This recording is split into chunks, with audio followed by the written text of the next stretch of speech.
All right. Before we get started, though, I want to show the trailer first, and then I'm gonna talk to you guys. So let's watch the trailer real quick. Let's do it. Let's get it. Without further ado, I want to bring out the man of the hour, Mr. Tupac Shakur.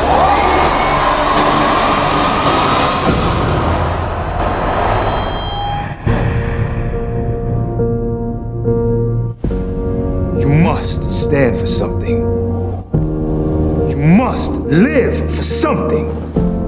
And you must be willing to die for something. Your stepdaddy is a revolutionary. Your mama told me y'all been going through some things. Sometimes people need to step outside of who they are to realize what they can really be. I mean, this is a brilliant opportunity to bring together the revolutionaries and the gang communities, and you can unite them. What's up, New York? I think I see Biggie Smalls now. We got a big platform, man. Use that platform to make change. California. We love your music, Tupac. You paint a picture for the listener. It's not always pretty, but it's real.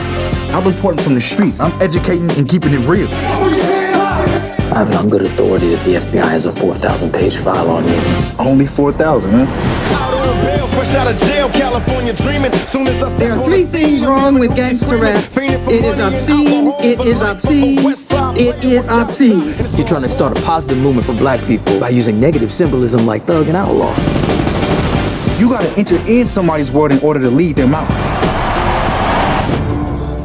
A lot of people are born males, but they're not men.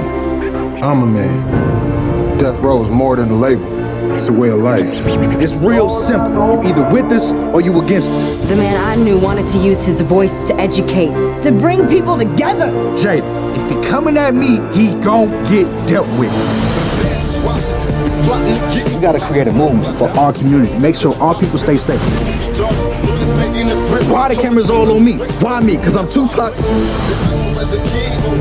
They are gonna give you the tools that you need to destroy yourself. We must not hate those who have done wrong to us. For as soon as we hate them, we become just like them.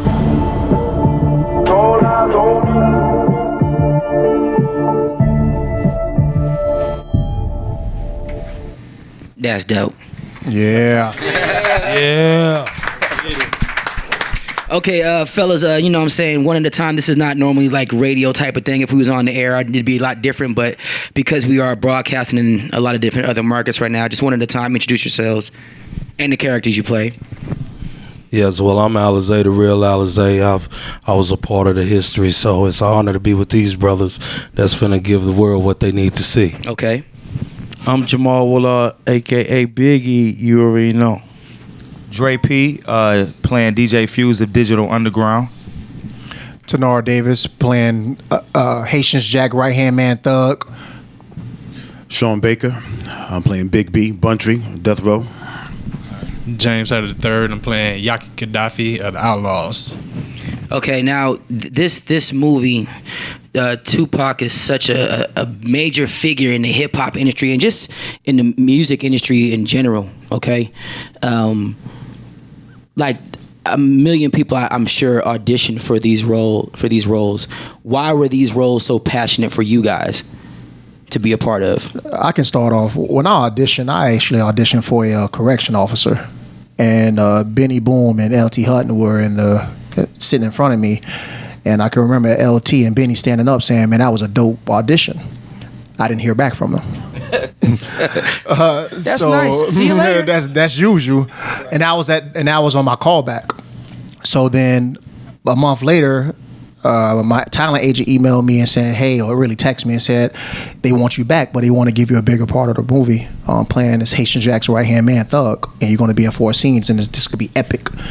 So that right there was huge for me because Tupac, as we all can say, was a big influence in our life growing up. And when I was told I was going to be a part of it, I jumped at it. What about the rest of you guys? I think for me, another blessing in disguise. I actually was hired on the set to be Shock G's stand-in, and I was doing a couple scenes as Shock's stand-in for Digital Underground, and Benny was like, "Come here, come over here, talk to her real quick. I think you got to look for somebody else. And next thing I know, I was in the back putting on bucket hats and African shawls. So I'm like, what's going on? But then I seen the picture of Digital Underground. I seen the token white boy in the group.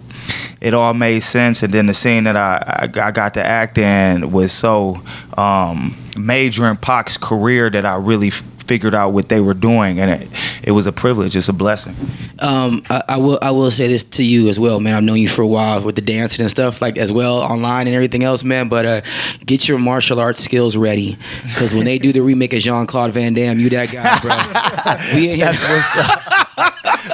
Lionheart. I'm just saying, bro. Like, all right, I'm with it. You know, hey, bro. The check's the check. You know what I'm saying? Period. It's your second time as Biggie, sir. Yeah, you know it is. Yeah. This is. Do you? And this question is directly for you. Do you have any fear of only being recognized as that as an actor? Absolutely not. Big was the man. You know what I'm saying? So I mean, it's an honor to play that character. Right. It's like playing Shakespeare. You know that's dope. Ain't no difference. I mean, he was the Shakespeare of the ghetto, so it was good. Then it also got me another role after this one is La Brea, which is about Johnny Depp and Forrest Whitaker. So I'm very diverse. Then we had their Barbershop and Ice Cube, so you can see the diversity.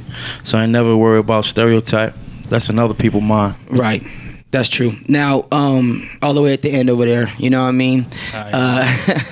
Being a part of this project and this campaign that's going on, what was the something that you learned about Tupac that you never knew?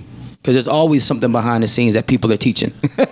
Well, you know, growing up as a Tupac fan, he was a very diverse character, you know, but going through this process with the movie, it was definitely all his activist side wasn't shown throughout the media growing up, but with this movie, you get to see all sides of Tupac. So it was definitely different layers of him that everybody could take a piece of. So, was there anything that you guys had to act out that was like difficult because of the image that you have put into your head of what this person was, and you go like, oh my God, I gotta act this out, and I never knew this about this, and I don't like that part about him, or I don't like that part about her? Was there anything that you had to act out that was like, yo, I don't want to do this? Well, not giving away too much of the movie, you know, in the Vegas scenes, it was real, you know, doing that. So the behind the scenes part that we do, because you always see the stuff on camera in the videos, you don't know what was said and what wasn't. Yeah. But just acting out those scenes and being alive when it happened, you know, it was surreal doing it. What about the red? Yeah, I'm with James. When we shot the Vegas scene, which basically brought you to ultimately the demise of Pac. That was moving, you know, because I think that, you know, it was because we're going back in time, you know, and we're replaying these moments. And each day as we went on set, we knew this was coming. Right. You know, we know what it is already, but to actually now go through this moment by moment and say, okay, now we're getting ready to reenact this moment in history. That was deep. That was probably one of the most difficult parts, and to see it played out, you know, in terms of his death and everything. So it was deep. Family, you guys had to, I'm assuming, sit with cousins, family members, and stuff like that. What did you learn about them on the good side? Like, yo, this is something about Pac that's a funny thing. Like, oh my God, like, you know, he used to do this as a kid, or he used to do that. Did you guys get a chance to sit with any of the family members or cousins or people around him that say, yo? I remember one time being on set, I came out the scene and Snoop's dad was outside, and he was working that day, and we got a chance to talk, and I'm like, yo, I always wanted to meet Snoop, but I'm with his pops right now. Like, forget the dog's father. I'm with the dog's father. You feel me? So it was like, that was real. That was a moment for me. We had a lot of conversation. He gave me a lot of game, and he's very, very humble and amazing guy. You guys are going to represent an era of this generation growing up underneath us. Okay, they're gonna look at this movie, and this is gonna be a moving movie for them. I don't want to call it like a Menace to Society or a Boys in the Hood, but you guys are gonna be the characters that represent that.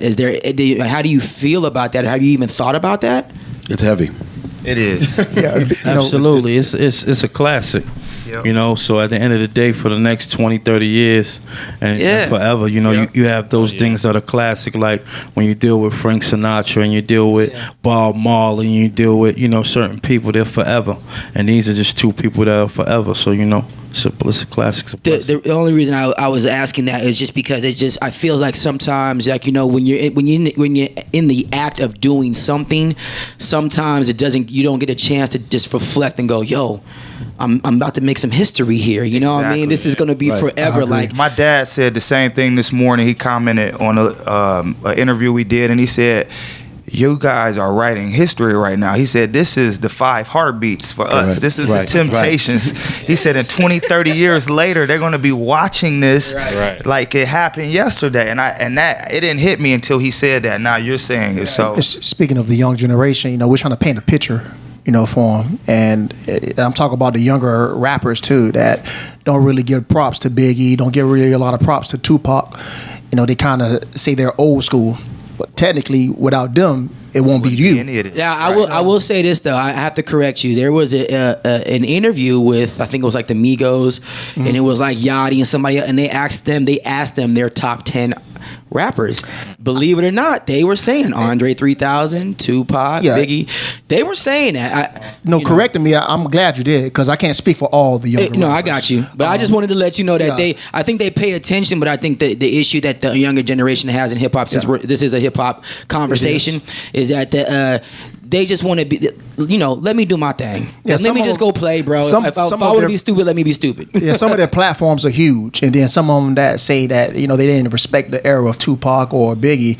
You know, a lot of those younger kids that listen to music, you know, take that. They listen to that. Okay, I don't have to listen to Tupac. I don't have to listen to Biggie. You know, but the Migos, they pay their respects to those the older actors. But at the end of the day, what we're doing as actors is paint the picture for those guys who don't know too much about Tupac. And the picture is important about this movie, and I say it because I believe that there's no such thing as demographics no more. The only reason I say that is because I see a girl who's 15 posting Tupac as her man crush Monday. Right. You know what I mean? And I'm like, what do you know about Pac? But now I have to think about it, that she can just open up her phone and know everything that was ever written online. She can Google everything. So whatever her older brother, her mom, her older sister knows about Pac, she doesn't just have to hear it from them. So how do you, I mean, you guys are actually... You're right. Everybody's going green. It's good to go green. There's no color effect. You know what I'm saying? But you got to have your fundamentals, just like when you go to school and you learn history.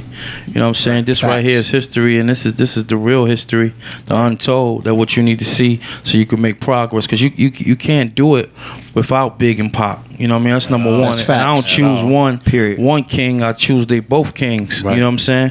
It's just that you got to look at it and make it work for you. But at the end of the day, you can't get no bigger than them. And without them, a lot of other people became big. But if they were still here, would the other people be that big? Facts. You see what I'm saying? Right. I remember some of you guys, especially you, homie. I mean, we go back many years, but is there anything outside of the, you know, being in front of the camera that you guys have said, oh, you know, I might want to take part in that in the film industry, whether it be behind the scenes directing? Absolutely. I let me please. Go ahead. Get it off your chest. I've been doing music for 10 years. Right. Okay. I did a couple reality shows on accident. I just landed on the show. They picked me. It happened. But after my third show, I'm like, I'm going to try television, because for one, it's a bigger check. And obviously, I've done 3 shows in 2 years. I must have a face for the camera. Right. But in my head, I'm Lil Wayne. So I don't want to talk about TV. I want to go to the studio.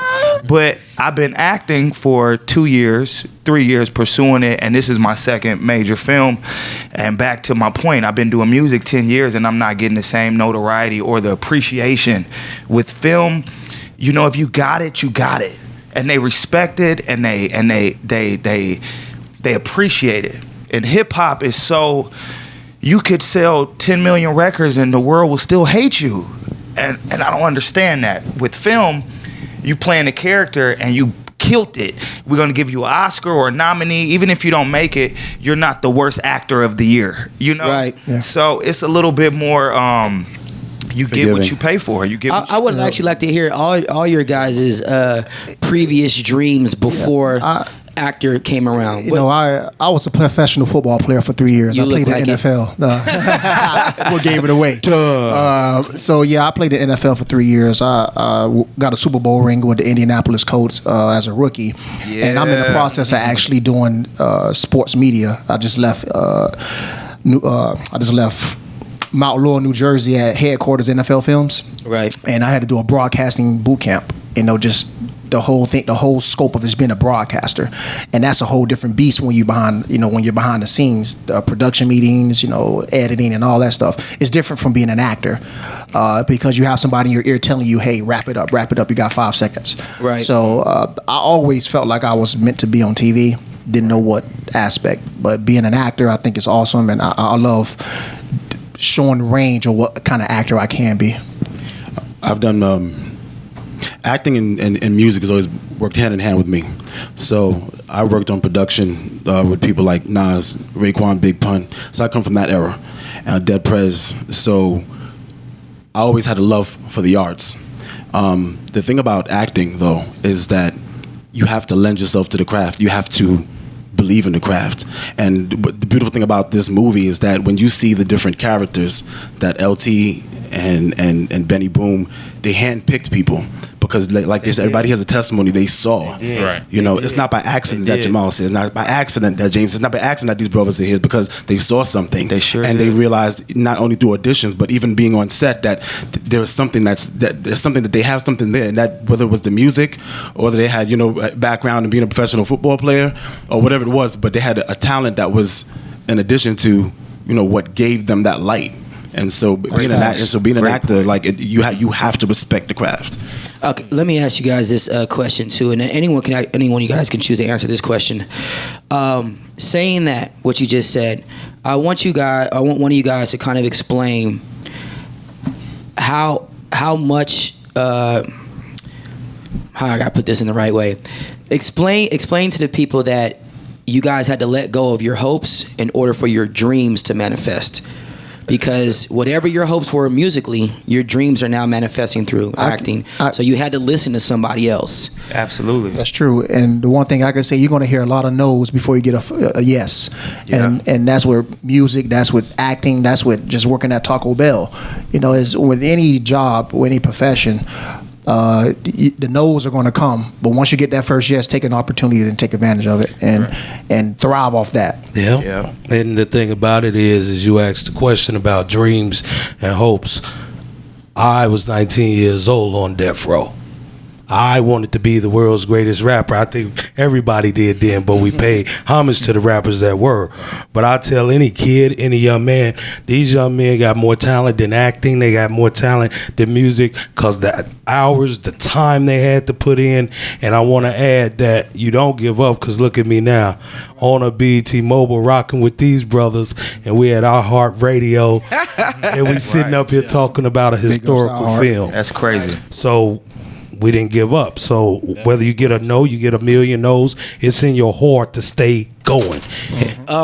Most unlikely actor influence you guys have ever met. Someone that was like, yo, I learned something from this guy that I never thought I was going to, you know, I never thought I would learn something from him or her in the acting scene. Acting game, I should say. For me, I learned a lot from Ice Cube, Common, Angela Bassett, of course. Working with Notori Norton was wonderful. So just picking up steps, picking up ways to work the camera, stay in frame, memorizing great acting coaches like Mimi Labra and Susan Bassett, one of the best ever. You know, taking notes from Bob Title and Wendy and Twinkie and you know, just working with great people. But one thing I do have to say is the best thing to get by in this game with your dreams and what you're trying to do is to stay humble. Like me, I'm Mr. Humble, man. You know what I'm saying? If you get to know me, you'll know 100% that I'm the most humblest dude in the world.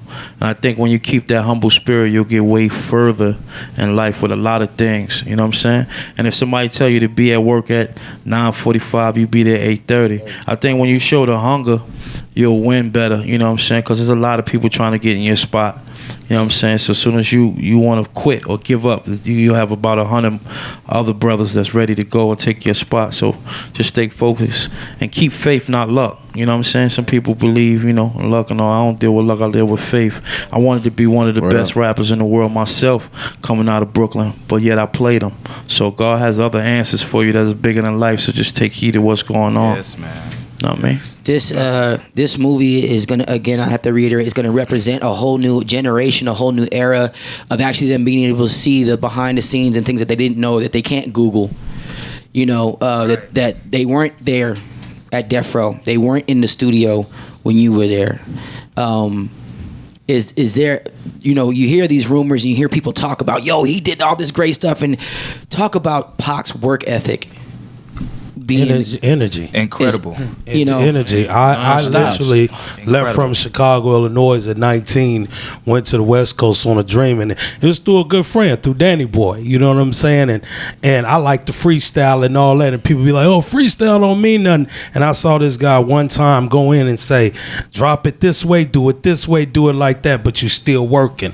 So his work ethic was crazy, but like they said earlier, his ingenious of activists and writer and poet and performing arts, he embodied that into music and gave it to the guy that wanted to be the poet, gave it to the guy that was going through problems at home with moms, gave it to the guy that was in the penitentiary and he mad, so you got strictly for my ends. You know what I'm saying? So he covered all bases, and like he said, you don't take from one to give to another. Then you got another artist that was there that gave you style and swag. So man, you gotta give it up to them all. Be honest with you. Yeah, you definitely got to do that concerning Tupac. Definitely, concerning Big as well. But with Tupac, he was so diverse with the music. When you take your time to study Kanye, perfect example. Kendrick Lamar, perfect example. You'll understand where that's coming from. That's coming from Tupac. Yeah. You know what I'm saying? No matter how you look at it, 50 Cent, all that's coming from Tupac. Hey, right. And would you agree with this too? Because I like to have this conversation when people talk about like record sales. You know, people aren't buying physical copies, but they're buying downloads, right? So Kendrick Lamar sells 600,000 copies or, you know, downloads of his album, and so might sell 1 million of a single, but they're not buying. And I said there's a difference between having a meal and having candy in hip hop. You like them both, but you can only survive off of one. You know what I mean? And that's kind of where the hip hop game is right now. You know, that I would say true. In the game between Biggie and Pac, agree or disagree, you guys? And I'm just gonna say this statement. I look at Biggie and I would say, here's if there's ever a guy with the ultimate confidence, it's got to be Biggie. If there's ever a guy that says I can be swag no matter my size or my look, it's got to be Biggie. In the game of I can do any style of any song and make it sound good, it's got to be Pac. He can go from Dear Mama to let's party and throw girls in the pool and get away with it. Would you guys agree with those statements or disagree? I agree. I think and in the movie you will see this, that Pac's confidence is amazing as well, but coming from physical attributes, you know what I mean? Biggie was a big guy and kept a beautiful woman with him. Exactly. So I understand. Pac was so diverse that he was just an animal in whatever he did. You know, we might have looked at him as an artist or an activist or whatever, but when he was in acting school, when he was everything he did, he maximized his opportunity. So I think he was a maximizer as well. Almost everyone up here, but you guys have talked about you talked about being humble. So being humble teaches you to learn, that you're always willing to learn. But then you have Pac, not to cut you off, but then you have Pac who's humble and arrogant and cocky as well. Right. With the same, so you know it's kind of real tricky with that. Not that Pac wasn't humble, right? Just that when he went through levels and stages of his life, that became one of the lesser parts that he was focused on. He was more focused on the arrogance and the cockiness, but not in a bad way, just in a better way to teach his people the right from wrong. And I think that's what he was trying to do with Big, was show him, because he blew before Big, so he was trying to show him the layers before you get there. You know what I'm saying? Yeah, you got the swag, you got this, you got that, but you still need to open your mind and be just a little broader to the people and what we're affecting and what we're saying in our music. Trying to make change. It was more of a message with Pop, and more Big was just like more swag. Of the moment. You know what I'm saying? Now, let me everyone likes to talk about the positives in Big or Pac, right? Everyone's got some negatives about him. What do you think was maybe one of the negatives of Pac that most people might not know if you know anything about him? That might be a tough question to ask. I really, and I have to say this, just not being biased. I think the moral of the story is your environment, what you're raised by, is what you adapt to. So if you get a tiger that wasn't raised in the jungle and he was petted all his life, when he gets into a situation, he may know how to pull the claws out, but he may not know how to use it. So I feel that Pac, Biggie, and artists in that genre and those kings of that artwork, they grew up like we did in a certain environment, right? And that's how we vibe to them. Artists nowadays, they have the talent, but I'm old school. I don't knock no artists, but it is so many that pique my interest because I'm into the environment. I'm into the feeding the homeless. We're into helping humanity, and that's what those artists were about. So I don't want us to get into the what Pop was like. I want to say, watch the movie. Really, and shout out to LT and Benny Boom.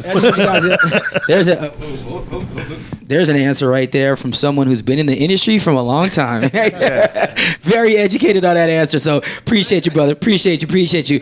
Okay, fun stuff right now, man. Was anybody like when someone first told you to your face like you're gonna get this role? Did you play it cool or did you go home and like yeah? You just like, all right, cool, you know. Well, I had an experience similar to.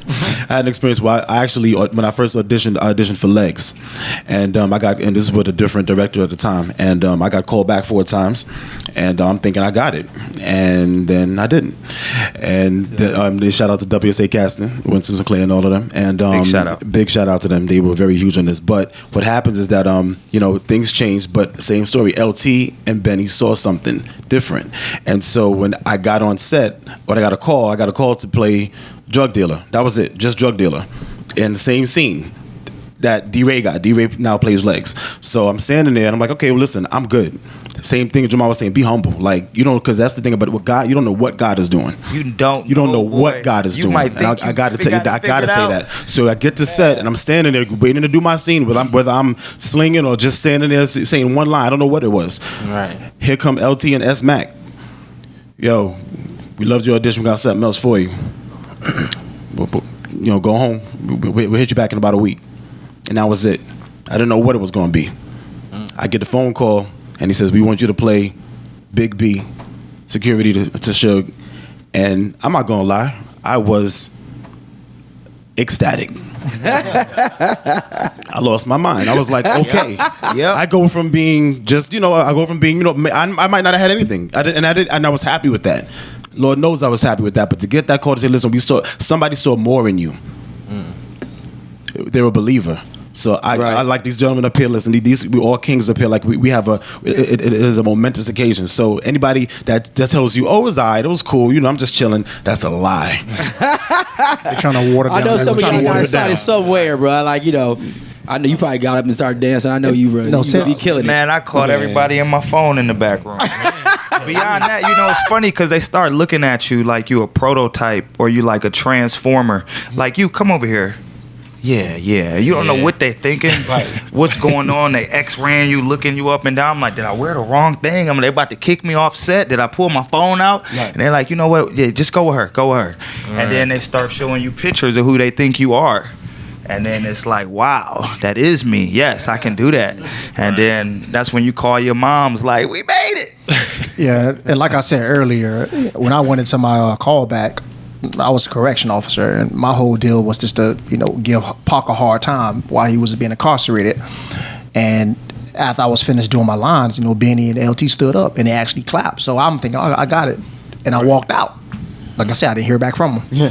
So, but when I got the call back to play Thug, Haitian Jack, right hand goon, they explained to me you got more lines, you're more in more scenes, and you're going to be more connected to Pac. because you're going to be with him on certain scenes. Right. I was ecstatic as well. This is a huge deal. We're a part of history, and a lot of people can try to water it down, but up here we know how big it is. Because once this go out in theaters and it breaks the box office numbers, we can smile and say, yeah, we did it. Yeah, we're part of something special. Oh yeah, it was a crazy situation with me. Young Noble, he saw a picture of me, and they had been looking for somebody to fill the character of Gaddafi. So I'm sitting at home one night, and then the next morning, like, you need to come out to set. You know what I'm saying? Boom. So I get out there. It's about 4 other dudes to audition for the part. So luckily, I was the first one to go in. I saw LT and Benny. They gave me a look up. Like, yo, 86 everybody else. You know what I'm saying? It was like, send them straight to hair and makeup. So I get out of hair and makeup. First people I come out, I see Daz and Snoop Dogg Dad just out there chilling. You know what I'm saying? So it was all, I was ready to hit a backflip right there. You know, it was all just surreal. Yeah, you're gonna be in a Tupac movie. Right. And when you get that stamp of approval from people that have been that was actually a part of history when it was there, like he said, when Daz came on set and he was able to look up and he started naming, oh, that's so and so, that's that's Yaki, and he looked at me, so that's Bunchy right there, that's so and so. But they can tell you. That's how you know that the roles were specific. They were meant for you. Nobody's up here by accident. And I can say one thing, playing in the NFL for 3 years and being a collegiate athlete, I was not as nervous as playing football compared to auditioning in front of those guys or lights, camera, action. Right. You're doing your thing. It's something different when that camera hits you and you know you're about to present yourself as a certain person and convince the audience, like, yeah, that's me. Compared to being a football player, you're just going off of athletic ability. Right. That's easy. Right. Mm-hmm. Well, I could sit up here and ask you guys questions all day, so I just want to tell you guys thank you. This is a major thing. Yes, so salute to you guys, and I just applaud all y'all for it. Thank you. Big shout out to Thank you for having us. iHeart. Appreciate it. iHeart. Yes. Shout out to Benny Boom, LT. Hope I didn't mess it up. All the time. So good. All right, you guys. Rodney, Wills, we see you. Did y'all been to the clubs out here yet? You know what kind of clubs I'm talking about. One more shout out to BET Mobile for getting us together. They put this thing together. Big shout out to BET Mobile. Yeah, absolutely, big shout out. Shout out to BET Mobile for real. Y'all ready to go to the club now? Some of us got our wives in here. I think Some of us got our wives in here. Hey man, the game come on tonight. She know where I'm at 12 o'clock. Ain't He over there talking about Buford Highway. It's different when you go to the club with ET. I'm talking about the YMC. It's different when ET's taking. Yeah, there it is. I can remember the last one. Yeah, it be jumping around 11. Right. All right, let's get out the sunlight. We good. One. All right. One. Woo! Bang, bang.